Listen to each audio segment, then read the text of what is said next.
परम पूज्य पंडित प्रदीप मिश्रा जी की महाशिवरात्रि शिव महापुराण कथा कुबेश्वर धाम सीहोर में हो रही है और आज तीसरे दिन की कथा पूर्ण हो चुकी है। आज की कथा में गुरु जी ने 5 उपाय की जानकारी दी, जो कि इस प्रकार है। पूज्य गुरु जी ने बताया कि रात्रि 9:15 वाला उपाय का वर्णन करते हुए गुरु जी ने कहा, इसका वर्णन आपको शिव महापुराण कथा में भी मिलता है, जिसमें अगर कोई व्यक्ति बीमार होता है, हॉस्पिटल में भर्ती है, उसकी रोग मुक्ति के लिए उसे हॉस्पिटल से घर लाने के लिए किसी भी दिन किया जाने वाला रात्रि के 9:15 वाला एक विशेष उपाय है, जिसमें आपको आंवले का जल से शिवलिंग पर अभिषेक करना होता है। ये उपाय की जानकारी गुरुजी ने पिछली कथाओं में भी दी थी। कल गुरुजी ने जो बताया था उपाय, वो 9:15 का बिल्कुल नया उपाय है। गुरुजी ने कहा कि रात्रि के 9:15 को हम अगर कुबेश्वर धाम में आ रहे हैं तो आप कभी भी ऐसा जरूर नहीं है कि शिव महापुराण कथा के अवसर पर आए। आप जब भी कुबेश्वर धाम आते हैं तो आपको जब रात्रि में वहां पर आ रहे हैं तो रात्रि के 9:15 बजे तो आपको रात्रि में 9:15 पर कुबेश्वर धाम की धरा में खड़े होकर श्री शिवाय नमस्तुभ्यं बोलते हुए अपनी मन की बात महादेव जी से बोल देना है। आप उनसे विनती कीजिएगा।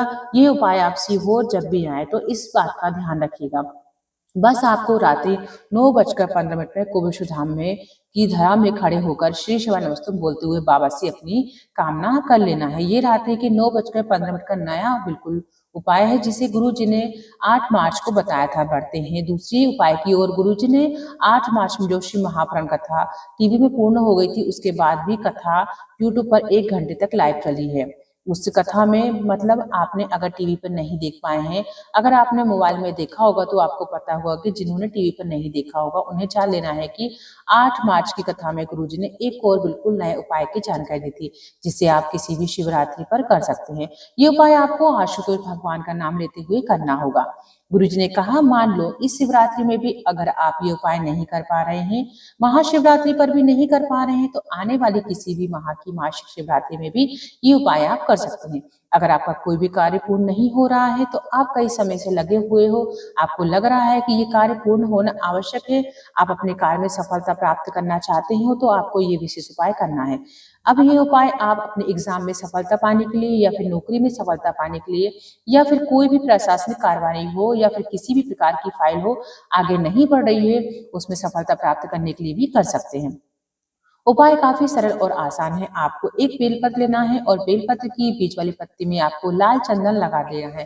गुरुजी ने विशेष रूप से सभी को लाल चंदन का उपयोग करने को कहा है। यह ना कहे कि सफेद चंदन लगाना है, पीला चंदन लगा सकते हैं, नहीं, आपको मात्र बीच वाली पत्ती पर आपको लाल चंदन लगा लेना है। इसके ऊपर आपको एक सफेद पुष्प रखना है और कोई भी सफेद पुष्प रख सकते हैं जो भोलेनाथ को अर्पित हो जाते हैं। बेलपत्र की बीच वाली पत्ती में लाल चंदन लगाने के बाद उसके ऊपर आपको एक सफेद पुष्प रखना है और आशुतोष भगवान का नाम स्मरण करते हुए नंदी के उठे हुए पांव के पास उस बेलपत्र को अर्पित कर देना है और नंदी के पास भी आपको बेलपत्र को विशेष तरीके से अर्पित करना है।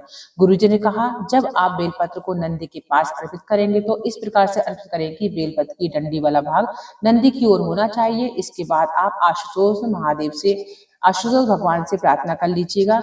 जो भी आपकी दिल की बात है वह बोल दीजिएगा। गुरुजी ने कहा, आप दिल से प्रार्थना करेंगे तो 2 या 3 शिवरात्रि में ही बाबा जरूर सुन लेते हैं और आपकी वह कामना पूरी होती है, आपको नजर आने लगती है। आप यह उपाय किसी भी मासिक शिवरात्रि में कर सकते हैं। 2 से 3 बार करके जरूर देखिएगा, आपको लाभ जरूर से प्राप्त होगा। इसके बाद गुरुजी ने कहा कि आपको कर्म में भी पीछे नहीं होना चाहिए। खूब कर्म कीजिए, मेहनत कीजिए और इसके बाद शंकर जी पर विश्वास करते हुए कुछ प्रयोग को भी कीजिए, आपको निश्चित सफलता प्राप्त होती है। बढ़ते हैं अगले उपाय की ओर। गुरुजी ने कहा, अगर आपके पास कुछ भी नहीं है तो आपको अपने हृदय पर स्पर्श करते हुए महादेव से कहिए कि ये तन मन धन सब आपको समर्पित करती हूँ। इस दुनिया में मेरे पास कुछ भी नहीं है, आपको देने के लिए जो दुनिया में से लिया है मैंने, आपको दुनिया में मैं पैदा हुई हूँ, बड़े होकर कमा रही हूँ, आपको देने वाली हूँ। वस्त्र, दुनिया, आभूषण, सब कुछ महादेव आपका ही है, वैभव आपको ही है, सब कुछ आपका ही है, मैं भी आपकी हूँ। वह दुनिया में सिर्फ आपके भरोसे ही आई हूँ, मिठाई दूंगी, वह दुनिया से लेकर जाने वाली नहीं हूँ, मेरा कुछ भी नहीं है। इस उपाय के अंतर्गत आपको क्या करना है, आप वह समझ लीजिएगा। आपको अपने हृदय में हाथ रखते हुए 5 बार नमः शिवाय या फिर आपको ओम नमः शिवाय या श्री शिवाय नमस्तुभ्यम बोलते हुए आपको शिवलिंग को स्पर्श मात्र कर लेना है। बस इतना कर देने से महादेव समझ जाते हैं कि इसने अपने हृदय से भस्म निकालकर मुझे अर्पित कर दिया है। ये विशेष उपाय आप कभी भी किसी भी दिन किसी भी समय कर सकते हैं। बस आपको अपने दिल से पूरे भक्ति भाव से पूरे विश्वास से महादेव का स्मरण करते हुए अपने हृदय में हाथ रखते हुए 5 बार नमः शिवाय या ओम नमः शिवाय या श्री शिवाय नमस्तुभ्यं में आपको जो भी बोलना हो वह बोलते हुए शिवलिंग का स्पर्श कर देना है। ये विशेष उपाय आप कभी भी किसी भी दिन कर सकते हैं, महादेव की कृपा प्राप्त कर सकते हैं। हम चाहेंगे जब भी आपको मौका मिले या फिर आप अमावस्या की तिथि के दिन भी भोलेनाथ के मंदिर जाए तो ये उपाय आप अधिक से अधिक प्राप्त करें और आपको भगवान महादेव का आशीर्वाद प्राप्त होगा। चलिए गुरुजी ने अगला उपाय बताया है। यदि गुरुजी ने कहा कि यदि आप मंदिर नहीं जा पा रहे हैं, शिव महापुराण की कथा कहती है अगर आप जल चढ़ाकर आने वाले या फिर जल चढ़ाने जाने वाले के मात्र अगर आप दर्शन कर लेते हैं तो आपको शिव जी का दर्शन का फल का प्राप्त होता है।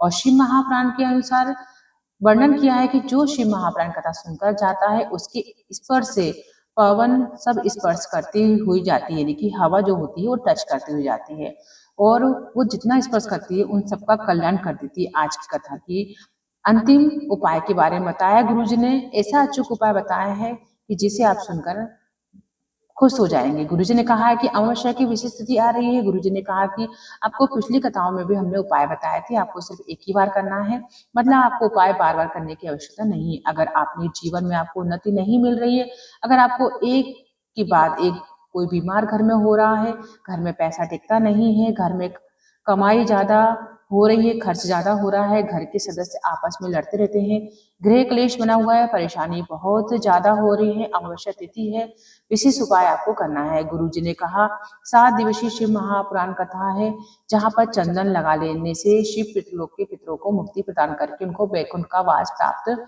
कर लेते हैं। ये 7 स्थान कौन से हैं जहां पर आपको 7 चंदन की बिंदी लगानी है। आप किसी भी प्रकार के चंदन का उपयोग कर सकते हैं, आप पीले चंदन का उपयोग कर सकते हैं, काफी अच्छी बात है। पहला स्थान है शिवलिंग में, पहली बिंदी आपको शिवलिंग में लगाना है। दूसरा स्थान है गणेश भगवान के स्थान पर आपको लगानी है।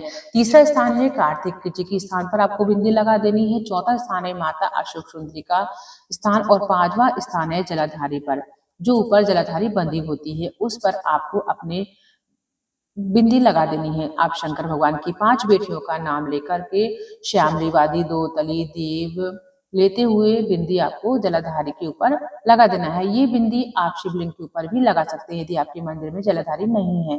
इसके बाद आपको माता पार्वती जी के हस्तकमल पर आपको बिंदी लगा देनी है। अंतिम वह नंदी के मस्तक के ऊपर जो 2 सींग होते हैं उन दोनों सींगों के बीच में भी आपको बिंदी लगा देनी है। बस ये 7 बिंदी वाला उपाय आप कर लीजिएगा, आपकी हर मनोकामना अवश्य पूरी होगी। पूज्य गुरु जी ने कहा है कि अमावस्या की तिथि पर इस उपाय को आप कर ले तो आपको जरूर से जरूर लाभ प्राप्त होगा। दोस्तों, हमने आपको इस वीडियो के माध्यम से कुछ महा उपाय की जानकारी दी है जो कि पूज्य गुरु जी ने सीहोर कोविश्वर धाम की कथा में चल रही है उसमें बताया है। आप इन उपायों को करके अधिक से अधिक लाभ प्राप्त करें और महादेव आपकी सारी मनोकामनाओं को पूरी करें, हम ऐसी आशा करते हैं। दोस्तों, आज के लिए बस इतना ही। धन्यवाद। हर हर महादेव।